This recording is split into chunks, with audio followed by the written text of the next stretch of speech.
Saan siya'y papurihan ngayon at magpakailanman. Awit ang daigdigan at ng naroon mo. Awit ang sangkatauhan, purihin ng Panginoon.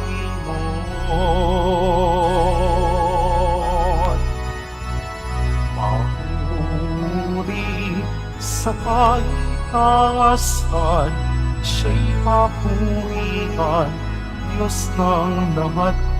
Papuri sa kaitaasan, siya'y papurihan, ngayon at magpakailanman.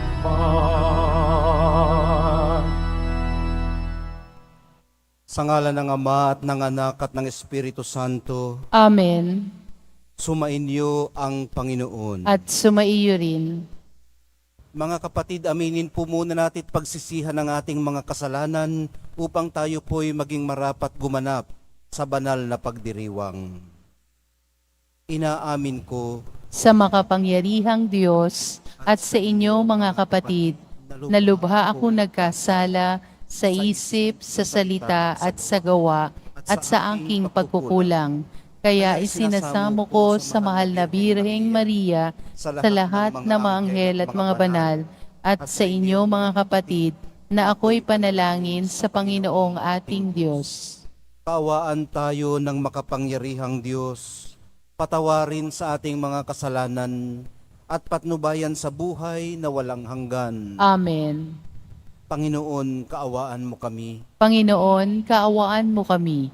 Kristo, kaawaan mo kami. Kristo, kaawaan mo kami. Panginoon, kaawaan mo kami. Panginoon, kaawaan mo kami. Manalangin tayo. Ama naming makapangyarihan, sa iyo nagmumula ang lahat ng kabutihan. Pagbigyan mo ang aming mga kahilingan na iyong patnubay. Ang iyong mga kinalulugdan ay aming mapag-isipan at sa iyong pag-akay, ang mga ito ay aming magampanan sa pamamagitan ni Hesukristo, kasama ng Espiritu Santo, magpasawalang hanggan. Amen. Magsiupo muna po ang lahat.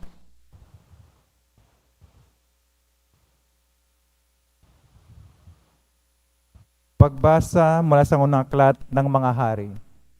Noong mga araw na iyon, umalis si Elias mula sa bundok at natagpuan niya si Eliseo na nag-aararo. 12 pares ng toro ang ginagamit niya at kaagapay siya sa huling pares. Pagdaan ni Elias sa tapat ni Eliseo, sinuklob niya rito ang kanyang balabal. Pagdakay iniwan ni Eliseo ang mga toro, humabol kay Elias at nakiusap. Magpapaalam po muna ako sa aking ama't ina, at pagkatapos ay sasama na ako sa inyo. Sumagot naman si Elias, sige, umuwi ka muna. Umuwi nga si Eliseo. Nagpatay siya ng isang pares ng toro at iniluto. Ginamit niyang panggatong ang mga pamatok at mga araro. Pinakain niya ito sa mga tao at sumunod kay Elias at naging katulong nito. Ang salita ng Diyos. Salamat sa Diyos. Diyos ko, ang aking kapalaray, manahin ang iyong buhay. Diyos ko, aking kapalaray, manahin ang iyong buhay. O Diyos, ako'y ingatan mo, ingatan ang iyong lingkod. Ang hangad ko ay maligtas, kaya sa iyo dumudulog. Ika'y aking Panginoon, ang wika ko sa aking Diyos. Kabutihang tinanggap ko, ay ikaw ang nagkaloob. Ikaw lamang upon ko, ang lahat sa aking buhay. Ako iyong tinutugon sa lahat kong kailangan. Diyos ko, aking kapalaray, manahin ang iyong buhay. Pinupuri ko ang poon na sa aking patnubay. Kahit gabi diwa niya ang sa aking umaakay.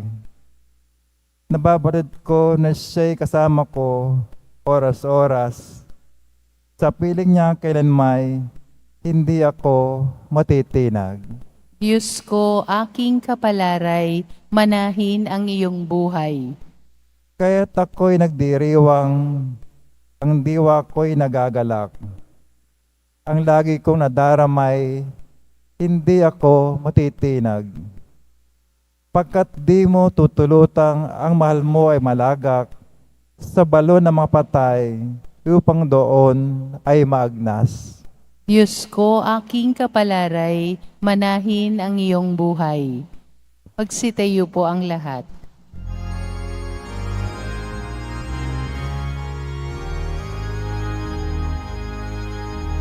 Hallelujah.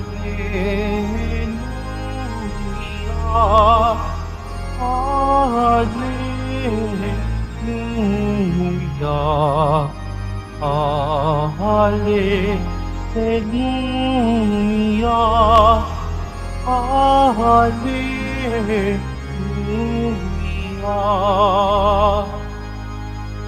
Sa salita mo, akitin ang puso ko at nobin nang ikaw ay aking sundin. Hallelujah. Hallelujah.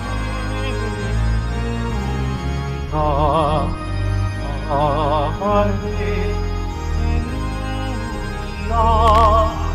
Hallelujah.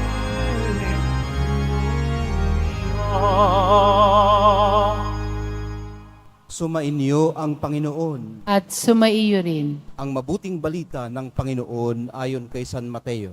Papuri sa iyo, Panginoon.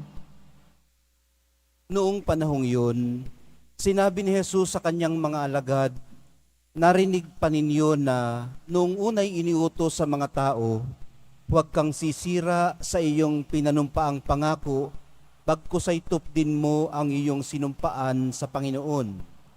Ngunit ngayon sinasabi ko sa inyo, huwag na kayong sumumpa kung nangangako kayo.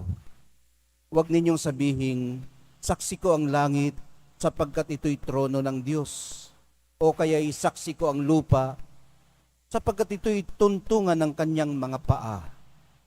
Huwag din ninyong sabihing saksi ko ang Jerusalem sapagkat ito'y lunsod ng dakilang hari.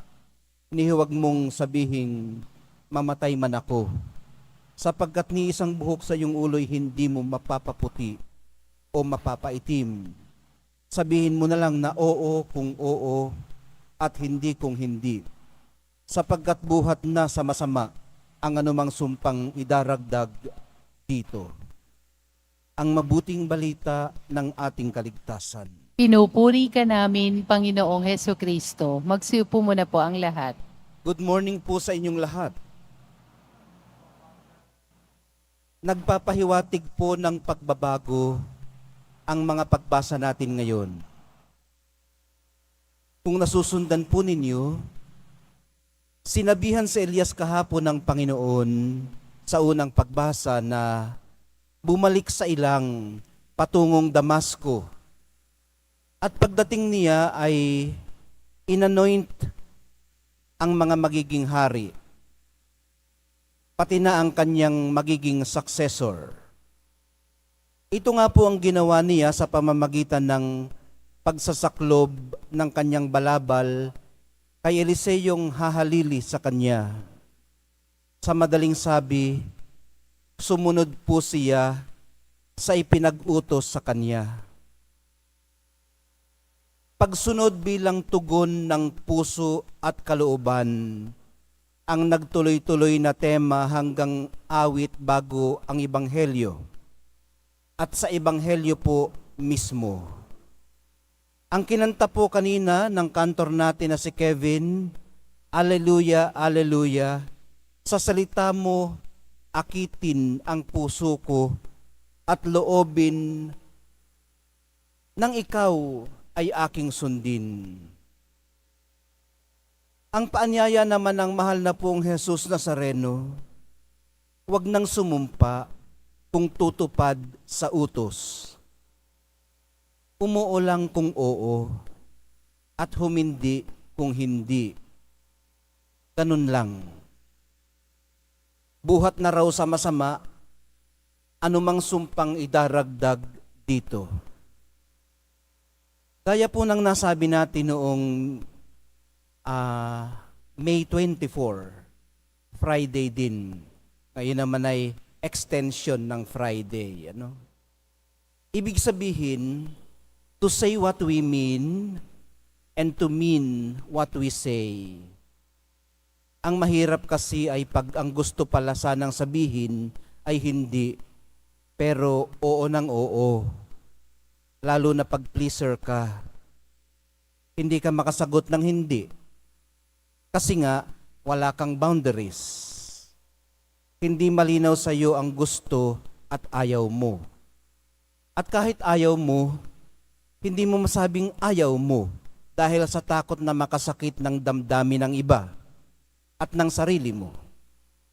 Baka kasi ayawan ka rin at masaktan ka pa. Kaya sige lang. At pag hindi mo natupad ang sinagutan mong oo, kasi nga ayaw mo naman talaga, nasisira tuloy ang kredibilidad mo. Wala kang isang salita kasi. Depende kung sinong kaharap. Nauubos tuloy ang nagtitiwala sa iyo. Mahalaga po, minamahal kong mga kapatid, ang kakayanang magsabi ng oo, kung oo, at hindi, kung hindi. Pagseset din po kasi ito ng boundaries. Kung hanggang saan lang pwede, at hindi. Kung ano lang ang katanggap-tanggap, at kung ano ang hindi. At kung alin lamang ang workable at kung alin ang hindi. Alin ang negotiable at alin ang non-negotiable. Pagtindig din po ito sa sariling integridad. Pagbubuo ng kredibilidad at pag-ani ng tiwala. Sino man ang iyong kaharap. Ang biyayang ito nawa ang ating tanggapin sa pagtanggap natin ng banal na Eucharistia. Ang kakayanang magtakda ng malinaw na boundaries at ang katatagang panatilihin ito. Sa gabay ng Espiritu Santo, mas mapanuto nawa ang ating pagsunod sa kalooban ng Diyos. Mahal na pong Jesus Nazareno, tulungan niyo po kaming sumunod sa inyo.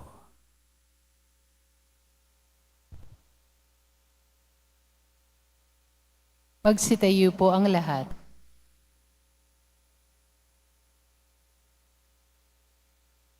Minamahal kong mga kapatid, nangangailangan ng ganap na pagbabago ng puso at pag-uugali ang wagas na pagtalikod sa kasalanan. Isama po natin sa ating mga panalangin ngayon ang ating pagnanais na isabuhay ang ating pananampalataya. Sa bawat panalangin ng ating pong tugon, Panginoon, tulungan mo kaming maging tapat. Panginoon, tulungan mo kaming maging tapat. Ang mga lingkod ng simbahan, naway maipakita nila ang kanilang katapatan at pagsasabuhay ng kanilang banal na mga tungkulin. Manalangin tayo. Panginoon, tulungan mo kaming maging tapat. Bilang isang komunidad, naway itugma natin ang ating buhay sa pag-ibig at pagiging mahabagin ni Jesus at hindi sa pakikipagpakitan tao at pagkukunwari. Manalangin tayo. Ang mga may sakit at mga bigo, naway makaranas ng pag-ibig at habag ni Jesus mula sa mga nag-aruga sa kanila. Manalangin tayo. Panginoon, tulungan mo kaming maging tapat. ang mga namatay naway tumanggap ng walang hanggang kaligayahan sa kaharian ng Diyos. Manalangin tayo. Panginoon, tulungan mo kaming maging tapat. Sa ilang sandali ng katahimikan ng ating puso, idulog po natin sa mahal na pong Jesus Nazareno lahat ng ating mga personal na intensyon. Lalo na po yung mga humihiling ng kagalingan.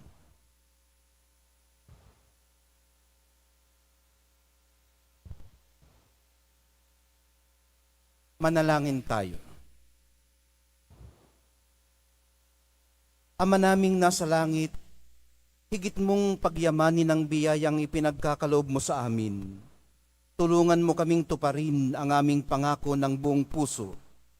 Hinihiling namin ito sa pamamagitan ni Kristong aming Panginoon. Amen. Magsiupo muna po ang lahat.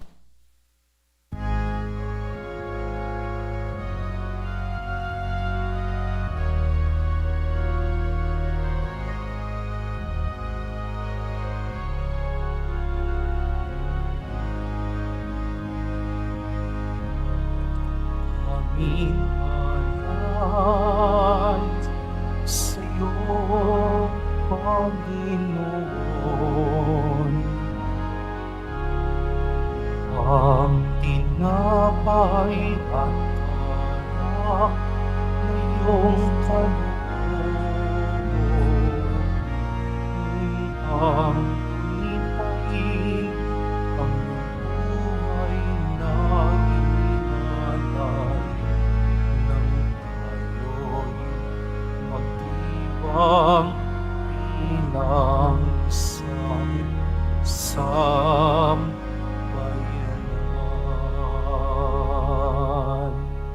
Magsitayo po ang lahat. Manalangin po kayo mga kapatid upang itong ating paghahai kalugdan ng Diyos Amang makapangyarihan. Tanggapin nawa ng Panginoon itong paghahain sa iyong mga kamay sa kapurihan niya at karangalan sa ating kapakinabangan at sa buong sambayanan niyang banal.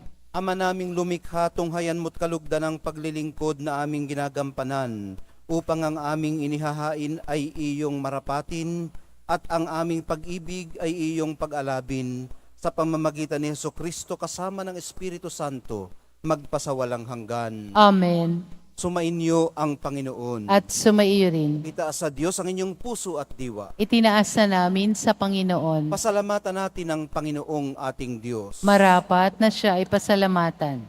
Ama naming makapangyarihan, tunay ngang marapat na ikaw ay aming pasalamatan.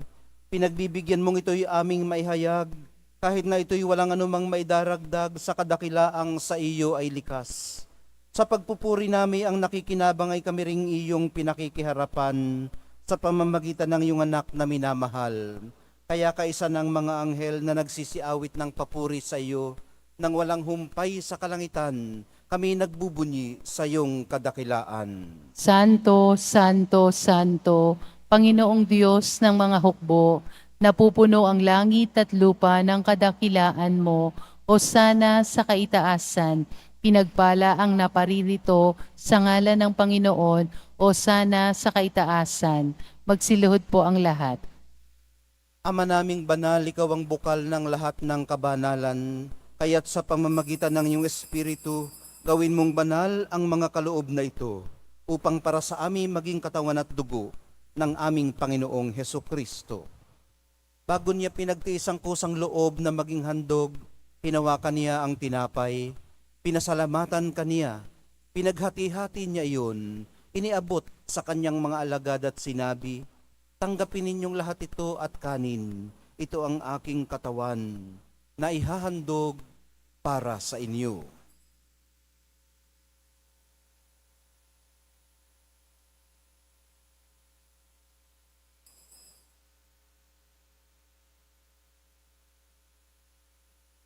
Gayon din naman noong matapos ang hapunan, hinawakan niya ang kalis. Muli kanyang pinasalamatan. Iniabot niya ang kalis sa kanyang mga alagad at sinabi, tanggapin ninyong lahat ito at inumin. Ito ang kalis ng aking dugo, ng bago at walang hanggang tipan. Ang aking dugo na ibubuhos para sa inyo at para sa lahat. sa ikapagpapatawad ng mga kasalanan. Gawin ninyo ito sa pag-alaala sa akin.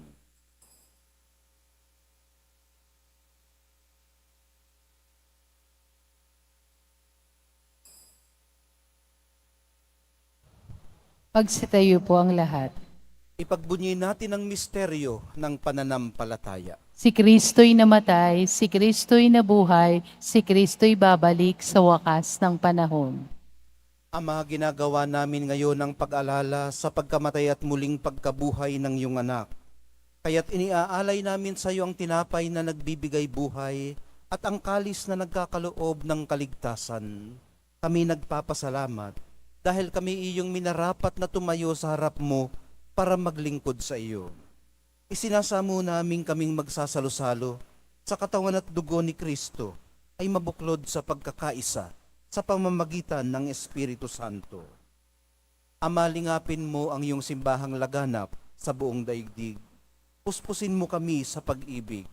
Kaysa ni Francisco na aming Santo Papa at ni Jose na aming Obispot ng Tanang Kaparian, alalahanin mo rin ang mga kapatid naming nahimlay nang may pag-asang sila'y muling mabubuhay, gayon din ang lahat ng mga pumanaw. Kaawaan mo sila at patuloyin sa iyong kaliwanagan. Kaawaan mo at pagindapatin kaming lahat na makasalo sa iyong buhay na walang wakas. Kaisa ng mahal na Birheng Maria na ina ng Diyos, ng kabiyak ng puso niyang si San Jose, kaisa ng mga apostol ni San Juan Bautista at ng lahat ng mga banal na namuhay dito sa daigdig ng kalugod-lugod sa iyo. Maipagdiwang nawa namin ang pagpupuri sa ikararangal mo sa pamamagitan ng iyong anak na aming Panginoong Hesukristo.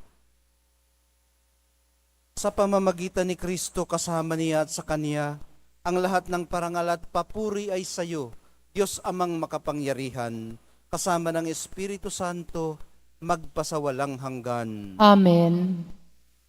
Sa tagubili ng mga nakagagaling na utos at sa turo ni Jesus, na Panginoon natin at Diyos, ipahayag po natin ng lakas loob.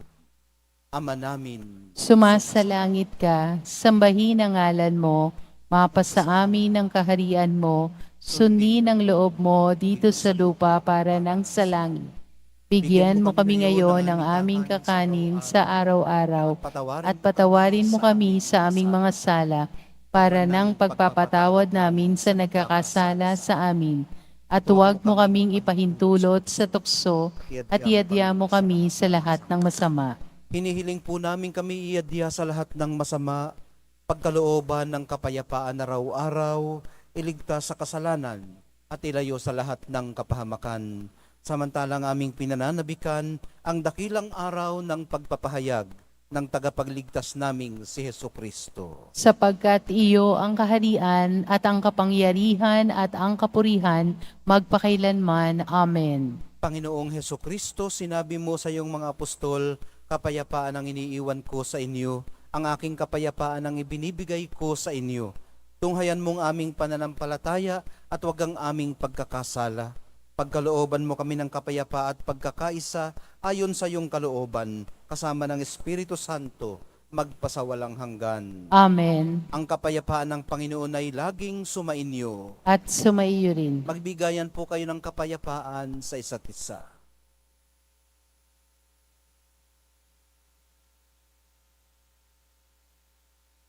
Kordero ng Diyos na nag-aalis ng mga kasalanan ng sanlibutan, maawa ka sa amin. Kordero ng Diyos na nag-aalis ng mga kasalanan ng sanlibutan, maawa ka. Piging ng kordero. Panginoon, hindi ako karapat-dapat na magpatuloy sa iyo, ngunit sa isang salita mo lamang ay gagaling na ako.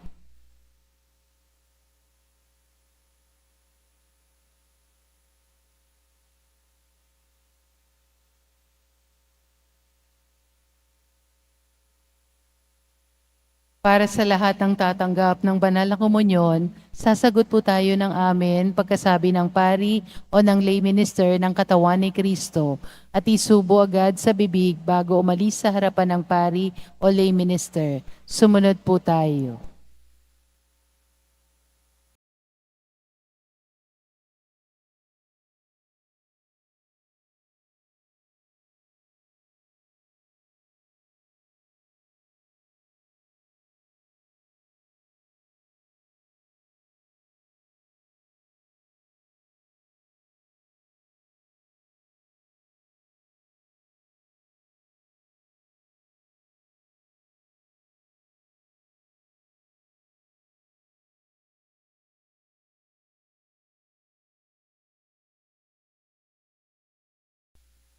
Manalangin tayo. Ama naming mapagmahal, ang pagganap sa iyong pagbibigay kagalingan ay pumawi nawa sa aming mga nagawang pagsuway at magdulot nawa ng iyong mga kinalulugdan sa pamamagitan ni Hesukristo kasama ng Espiritu Santo magpasawalang hanggan. Amen. Sumainyo ang Panginoon. At sumaiyo rin. Mahal na poong Jesus Nazareno, inihayag mo sa pamamagitan ng krusang walang maliw na pag-ibig ng Diyos sa sangkatauhan. Pakinggan mo ang kahilingan ng iyong angkan na nagsusumamo sa iyo. Makamtanawa nila ang inyong katugunan at tanggapin ang kasagutan na may utang na loob na tinatanaw. Basbasan din po ninyo at pagpalain ang kanilang mga pinasasalamatan, hinihiling at pinagsusumikapan sa araw-araw, pati na ang daladala nilang mga imahin at dasalan. Matagpuan din po nawa nila ang kanilang mga hinahanap.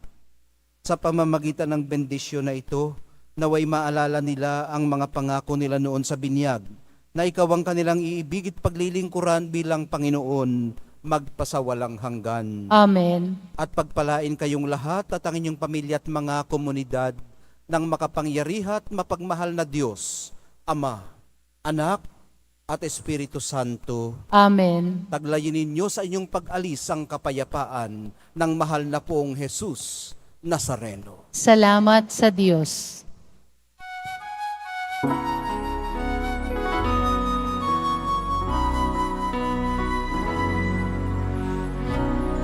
Jesus Nazareno, sinasamba ka namin. Inihinto ka namin, parang walang buhay at kaligtasan.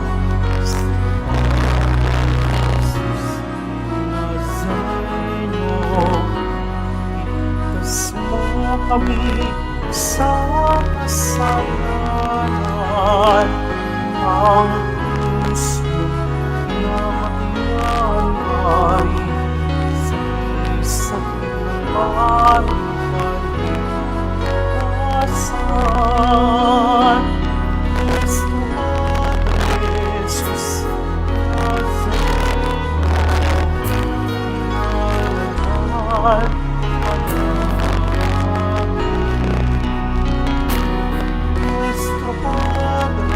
Jesus